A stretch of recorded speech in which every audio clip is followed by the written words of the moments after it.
ये जो भारत को लेकर उन्होंने बातें करी हैं, इसको हम एनालाइज भी करेंगे। ये नहीं कि जो जनरल ने बोला है, ये कि जनरल का बोलने का कारण क्या था। जनरल वकरुज़्ज़मान ये भी कहते हैं कि भारत के साथ हमारे स्ट्रेटेजिक इंटरेस्ट जुड़े हुए हैं। He is very well aware, the Bangladeshi army chief, की पॉलिटिकल लीडरशिप ने गड़बड़ कर दी। वो बात कर रहा है अमेरिका की, वो पिट्ठू है अमेरिका का। फिर से स्टूडेंट सड़क पे आके प्रोटेस्ट कर रहे हैं। अरे बेवकूफ, अगर शेख हसीना भारत में है तो बांग्लादेश में बस जला के वो वापस आ जाएगी। द ब्लड इज पाकिस्तानी यार, and they say that the fruit does not fall far from the tree.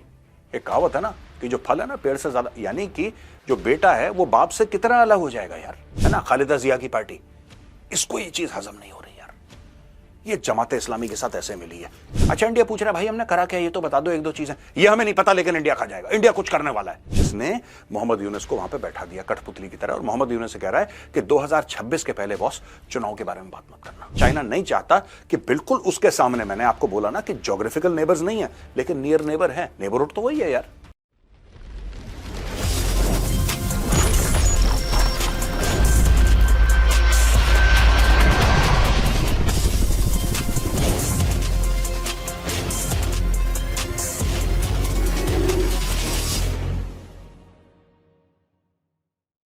जय हिंद दोस्तों, मैं हूं मेजर गौरव आर्य और आप देख रहे हैं द चाणक्य डायलॉग्स। इस वीडियो को लाइक करिए, हमारे चैनल को सब्सक्राइब करिए, बेल आइकन दबाना बिल्कुल मत भूलिएगा।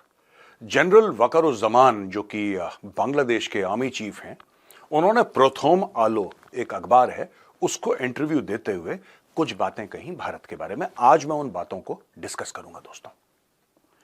ये जो भारत को लेकर उन्होंने बातें करी हैं, इसको हम एनालाइज भी करेंगे। ये नहीं कि जो जनरल ने बोला है, ये कि जनरल का बोलने का कारण क्या था। जनरल ये कहते हैं कि भारत हमारे लिए एक बहुत अहम और इंपॉर्टेंट देश है। फिर जनरल वकरुज़्ज़मान ये भी कहते हैं कि भारत के साथ हमारे स्ट्रेटेजिक इंटरेस्ट जुड़े हुए हैं। वो ये भी कहते हैं कि we want fairness in our dealings with India. और फिर जनरल वकरुज़्ज़मान ये कहते हैं कि कई भारत के लोग बांग्लादेश आते हैं फॉर्मली या इनफॉर्मली काम करने के लिए, हमारे लोग भारत जाते हैं, और हमारे कई लोग ऐसे हैं जो भारत मेडिकल ट्रीटमेंट के लिए भी जाते हैं। दोस्तों, ये जो प्रथम आलो को, जो कि एक अखबार है बांग्लादेश का आर्मी चीफ वकरुज़्ज़मान क्या कम्युनिकेट करना चाहता है भारत को, और पूरे एनवायरनमेंट को, एटमॉस्फेयर को क्या कम्युनिकेट करना चाहता है कि क्या हो रहा है। देखिए, बात यह है कि he is very well aware, the Bangladeshi army chief, की पॉलिटिकल लीडरशिप ने गड़बड़ कर दी। अब पॉलिटिकल लीडरशिप वहां पे इमेच्योर है, हाईली इमेच्योर है बांग्लादेश की पॉलिटिकल लीडरशिप, क्योंकि पॉलिटिकल लीडरशिप को कभी बकवास नहीं करनी चाहिए। लेकिन खून पाकिस्तानी है इनका, जब तक दिन में 3 बार बकवास नहीं कर देते इनका भी खाना हजम नहीं होता, जब इनको खाना मिलता है तब, right. Army chief of Bangladesh today realises, आप ये देखिए, यही बंदा था जिसने शेख हसीना को बोला कि मैडम अब हम आपके लिए नहीं लड़ सकते, आप निकल लो। और ये वो आर्मी है, बांग्लादेश आर्मी, जो कि कई बार कू कर चुकी है, कई बार बांग्लादेश में तख्ता पलट कर चुकी है। ये इस आर्मी का इतिहास है। उसका आर्मी चीफ ये कह रहा है कि we want fairness, that's okay, that's all right. He did not say we want equality, because there is no equality between Bangladesh and India. हमारी इकोनॉमी बहुत बड़ी है, हमारे रिसोर्सेज बहुत ज्यादा हैं, हमारी पॉपुलेशन बहुत ज्यादा है, हमारी मिलिट्री, हमारी diplomacy, there is no equality. Let's not kid ourselves that we are equal, because we are not equal, right. ये बात मैंने बहुत पहले कही थी, जब बांग्लादेश तमीज में था। अब बांग्लादेश तमीज में नहीं है, तो मैं फिर से एक बयान आपको देता हूं, वी आर नॉट इक्वल, ना हम कभी थे। देखिए, 2-3 बातें हैं। He spoke about fairness. Bangladesh का आर्मी चीफ कहता है कि डीलिंग फेयर होनी चाहिए, and no doubt, there is no doubt. यहां पे चीन को लेकर एक बड़ा बयान बांग्लादेश के आर्मी चीफ जनरल वकरुज़्ज़मान ने बोला कि हमारे साथ चाइना के स्ट्रेटेजिक इंटरेस्ट हैं, जो कि ठीक है, दैट्स ओके। हमारे साथ चाइना के स्ट्रेटेजिक इंटरेस्ट हैं, और उन्होंने एक और बात ये क्या बोली है, ही सेड कि यार चाइना हमारे इंफ्रास्ट्रक्चर में बड़ा हमें मदद कर सकता है, China can invest in Bangladeshi infrastructure, that is also okay. Belt and road initiative, fine. यहां पे फिर मैं एनालाइज करके 3 बेसिक पॉइंट बताऊंगा। यहां पे 3 पॉइंट्स। नंबर 1, अब दोस्तों आपने एक बात देखी, मोहम्मद यूनुस जो सीनियर एडवाइजर है, जो हेड ऑफ स्टेट है बांग्लादेश का फॉर ऑल प्रैक्टिकल पर्पसेस, वो बात कर रहा है अमेरिका की। वो बात कर रहा है अमेरिका की। वो पिट्ठू है अमेरिका का, वो बच्चा है बिल क्लिंटन का, वो चेला है जो बाइडेन का। ठीक है, वो बात कर रहा है अमेरिका की। दूसरी तरफ बांग्लादेश का आर्मी चीफ बात कर रहा है इंडिया और चाइना की, क्योंकि बांग्लादेश का army chief being a military man he realises that it has to be neighbourhood first.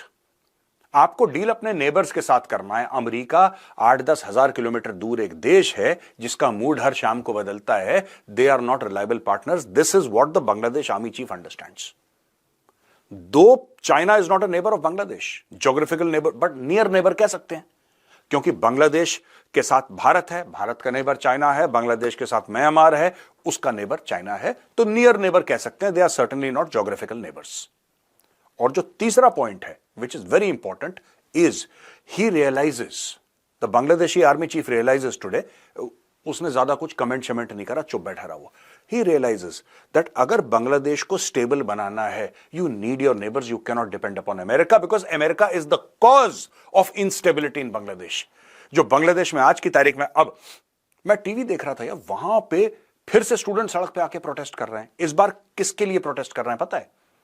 वो बांग्लादेश में हल्ला कर रहे हैं, बांग्लादेश में प्रोटेस्ट कर रहे हैं, बांग्लादेश में दुकानें बंद कर रहे हैं और बसें जला रहे हैं, क्योंकि शेख हसीना भारत में है, उसको वापस लेकर आओ। अरे बेवकूफ, अगर शेख हसीना भारत में है तो बांग्लादेश में बस जला के वो वापस आ जाएगी।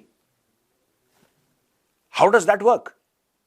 ये तो वही चीज है कि प्रॉफिट मोहम्मद के खिलाफ फ्रांस में कुछ चीजें हो गई, खाके बन गए साहब, गुस्ताखी वाले खाके बन गए, कार्टून्स बन गए प्रॉफिट मोहम्मद के, राइट? यहां पे तहरीक लब्बैक पाकिस्तान ने आधा लाहौर जला दिया। आपने आधा लाहौर जला दिया, आप अपने मुल्क को जला रहे हो, कार्टून बने फ्रांस में, आपने अपना मुल्क जला दिया। इसमें लॉजिक क्या है? बट यही चीज है ना कि खून तो वही है ना पाकिस्तानी, इनका द ब्लड इज पाकिस्तानी यार। And they say that the fruit does not fall far from the tree. एक कहावत है ना कि जो फल है ना पेड़ से ज्यादा, यानी कि जो बेटा है वो बाप से कितना अलग हो जाएगा यार, वो बेटा अपने बाप से कितना अलग हो जाएगा। यही पाकिस्तान में चलता है, वही बांग्लादेश में, वही रेडिकल इस्लामिज्म, वही जिहाद की बातें, वही पॉलिटिकल इंस्टेबिलिटी, वही मिलिट्री कू, वही आईएमएफ से भीख मांगना। I mean it is exactly the same pattern. Language अलग है, यहां पे बांग्ला बोल रहे हैं, वहां पे ज्यादातर लोग उर्दू बोल रहे हैं, लेकिन आपने एक पैटर्न देखा है, exactly the same pattern. The fruit does not fall far from the tree. दोस्तों, बांग्लादेश में अब एक और चीज आ गई। जो फादर ऑफ द नेशन आज तक बांग्लादेशी मानते थे, शेख मुजीबुर रहमान, बंगा बंधु भी बोलते थे, वो बोल रहे हैं कि नहीं साहब, नहीं नहीं नहीं नहीं नहीं नहीं, अब वो फादर ऑफ द नेशन नहीं, बांग्लादेशियों ने बोला है कि हम अपना बाप चेंज कर रहे हैं।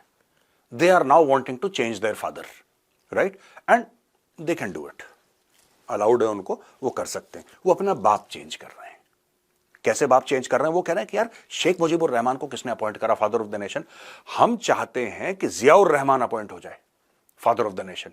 अच्छा, दूसरी चीज है कि क्योंकि 16 दिसंबर जब ये अपना आजादी का दिन मनाते हैं बांग्लादेशी, क्योंकि उसके साथ इंडिया जुड़ा हुआ है, क्योंकि 16 दिसंबर को ही जनरल जगजीत सिंह अरोड़ा वहां पे थे और उनके सामने, जनरल जगजीत सिंह अरोड़ा के सामने जनरल ए के नियाजी आया, अपनी पिस्टल रखी टेबल पे, बोला कि जनरल अरोड़ा, मैं आपको सरेंडर करता हूं, मैं आपके सामने अपने हथियार डालता हूं, मेरी फौज हथियार डालती है, लाइए साइन करते हैं। दोनों ने साइन करा। और यह बात उनको भी पता है, ये कितना भी उछलें, कितना भी हल्ला करें, सच्ची बात यह है कि सरेंडर जो करा था पाकिस्तान ने, वो इंडियन आर्मी के सामने करा था। The eastern army commander general Jagjit Singh Arora, he was the one in front of whom all these Pakistani surrendered. और ये जो लिंक है, ये बांग्लादेश नेशनल पार्टी जो बीएनपी है ना, खालिदा जिया की पार्टी, इसको ये चीज हजम नहीं हो रही यार। ये जमात इस्लामी के साथ ऐसे मिली है, इसको हजम नहीं हो रही। ये प्रो पाकिस्तानी पार्टी है। और ये जो जियाउर रहमान है, ये जो जियाउर रहमान है जिसको बांग्लादेश अपना नया बाप घोषित कर रहा है, ये है कौन भाई? ये वही बंदा है जिसने 26 और 27 मार्च 1971 को बांग्लादेश को आजाद घोषित करा था। और था ये वही शेख मुजीबुर रहमान का नंबर 2, यानी कि उसके अंडर था ये, राइट? और जो बेगम खालिदा जिया है, इसका क्या रिलेशन है इसके साथ? बीएनपी के जो लीडर है खालिदा जिया, उसका क्या रिलेशनशिप है? ये इसका पति, Ziaur Rahman is the husband of Khaleda Zia. अब वो अपने हस्बैंड को बना रही है father of the nation of Pakistan, यानी कि वो मम्मी बन गई। ओ भाई, वो अगर पप्पा बन गया तो ये तो मम्मी बन गई। यही स्टोरी चल रही है बांग्लादेश में। ये जो आप देख रहे हैं ना, इसमें 3-4 ताकतें हैं। इंडिया को जानबूझ के बुरा बनाया क्योंकि आपको एक कॉमन फैक्टर चाहिए, जैसे पाकिस्तान में हुआ था। पाकिस्तान में क्या हुआ था? पाकिस्तान को लड़ाई मोलनी पड़ी भारत से। पाकिस्तान के जो रूलिंग एलीट थे, जो उनकी एस्टैब्लिशमेंट थी या है आज की तारीख में, उनकी फौज, ओ भाई एक बात बताओ यार, जनरल बैठा है पाकिस्तानी आर्मी का, उसको 100 एकड़ का फार्म हाउस चाहिए, उसको लंदन में अपार्टमेंट चाहिए, उसको दुबई में प्लाजे चाहिए। ये आएंगे कहां से? ये आएंगे कहां से भाई? Where will they come from? Where will this money come from? उसकी तनख्वाह तो इतनी नहीं है। अगर वो करप्शन भी करेगा तो कितना करेगा? यानी कि कॉन्स्टिट्यूशन में, पाकिस्तान के आईन में, पाकिस्तान के संविधान में कुछ ऐसे चेंजेस कर दो कि आपको यह पैसा लीगली मिलना शुरू हो जाए, कानूनन यह पैसा मिलना शुरू हो जाए। तो सबसे पहले अच्छा इसका जवाब बनाना पड़ेगा ना, आपको इसका एक लॉजिक समझाना पड़ेगा पब्लिक को। ये लॉजिक क्या है? कि लॉजिक ये है कि यार वो हिंदू है ना, 100 करोड़ हिंदू खा जाएगा तुम्हें यार, इंडिया अटैक कर देगा। इंडिया ने कभी हमें नहीं माना, इंडिया ने कभी तस्लीम नहीं करा, इंडिया आने वाला है। आप कभी भी देखेंगे वो लाल टोपी का क्या नाम है, वो Zaid Hamid, and I am not even saying कि Zaid Hamid is a mouthpiece of the Pakistan army. मैं ये नहीं कह रहा, because Pakistani army can't be this stupid, you need better mouthpieces. पर ये एक पाकिस्तानी कौम में एक नैरेटिव है जो जैद हामिद जैसे लोग, इंडिया बस कुछ ही समय में अटैक करने वाला है, फिर गजवाए हिंद हो जाएगा। आप जैसे नॉर्थ कोरिया हर समय अपने सिटीजन्स को ऑन दी एज रखता है ना, वो आदमी किम जोंग पागल जो है, वो हर समय अपने सिटीजन्स को क्या बोलता है कि किसी भी वक्त न्यूक्लियर वॉर हो जाएगा, कभी भी अटैक हो सकता है, कभी भी अटैक हो सकता है। तो सबके गले सूखे रहते हैं 24 घंटे के, पता नहीं भैया कब मिसाइल गिरने वाली है। वही पाकिस्तान में कुछ लोग काम करते हैं, वही बांग्लादेश कर रहा है। It is the same strategy जो बांग्लादेश कर रहा है। इंडिया खा जाएगा, इंडिया खा जाएगा, इंडिया ये कर देगा, इंडिया।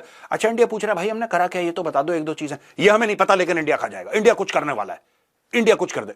क्योंकि आपको जब सत्ता हासिल करनी है तो आपको एक आदमी को एनिमी बताना पड़ता है। कई बार मैं आपको समझा चुका हूं दोस्तों, इसको कहते हैं एक्सटर्नलाइजेशन ऑफ थ्रेट, राइट? याद रखिएगा, जब आप कहते हैं कि बाहर का कोई हाथ है, यह टिपिकली होता है एक्सटर्नलाइजेशन ऑफ थ्रेट। यही चीज बांग्लादेश में हो रही है।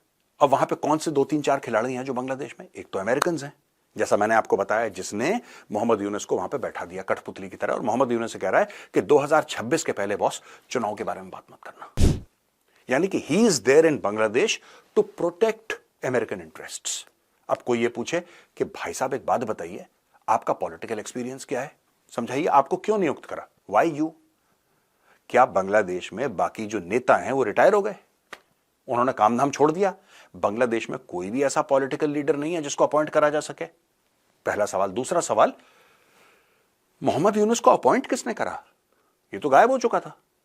इसका तो एक फेल्ड पॉलिटिकल, इसने एक पॉलिटिकल पार्टी भी स्टार्ट करी जो बंद हो गई, फेल हो गई, ये चुनाव में हार गया, which means that people did not vote for him. अचानक किसने इसको बांग्लादेशियों की किस्मत का राजा बना के वहां पे बैठा दिया, राइट? तो अमेरिकन एक है, दूसरा है चाइनीज।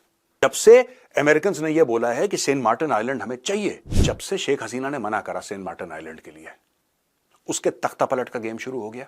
और ये उसने तख्ता पलट होने से 2-3 महीने पहले बता दिया था कि मेरा तख्ता पलट करने की धमकी दी है लोगों ने, सेंट मार्टिन आइलैंड और मिलिट्री बेस अमेरिका जो बनाना चाहता है, that is the real reason. इसलिए आया। चाइना का जो फैक्टर है, चाइना का फैक्टर क्या है इसमें? चाइना का फैक्टर है कि चाइना नहीं चाहता कि बिल्कुल उसके सामने, मैंने आपको बोला ना कि ज्योग्राफिकल नेबर्स नहीं है लेकिन नियर नेबर है। नेबरहुड तो वही है यार, नेबरहुड तो वही है, ठीक है। Bay of Bengal, bay of Bengal से आप ऐसे आइए, साउथ चाइना सी। क्या चाइना चाहेगा वहां पे इतना बड़ा एक अमेरिकन नेवल प्रेजेंस? चाइना कभी नहीं चाहेगा यार, कभी नहीं चाहेगा। आप अगर शी जिनपिंग की न्यू ईयर वाली स्पीच देखें, उसने डायरेक्टली ताइवान के ऊपर बोला है कि ये रीयूनिफिकेशन होकर रहेगा, किसी का बाप नहीं रोक सकता। वो खुली धमकियां दे रहा है, ठीक है। तो ये चाइना का दूसरा फैक्टर है। तीसरा फैक्टर है इंडिया का, जिसके साथ 4000 किलोमीटर से ज्यादा इंटरनेशनल बॉर्डर बांग्लादेश का मिलता है।